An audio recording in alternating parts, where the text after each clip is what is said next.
Hi, my name's Mike. I'm the founder of Spherio. I've created and launched a Spherio downtown in the theater district. Now I'm going to talk to you about how to edit that Spherio. Let's take a look. We're going to go into our search icon, click this cool icon here with the hands holding the Spherio. Now this is my list of Spherios. Since it's already launched, I can click the pencil to edit. So we're going to change the name to theater. Now I'm going to put a new hyperlink here that leads directly to the theater district. Click save. It's going to take us to another screen to see if we want to use all the images we have. I'm happy with those. Now when I double click a card, it takes me to a show. When I vertical swipe, it takes me to another card. And these are all cards in the Spherio.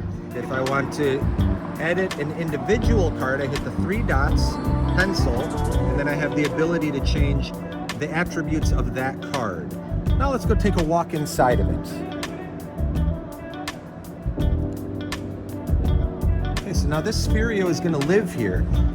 If I want to click on a card, we can still vertical swipe through the cards.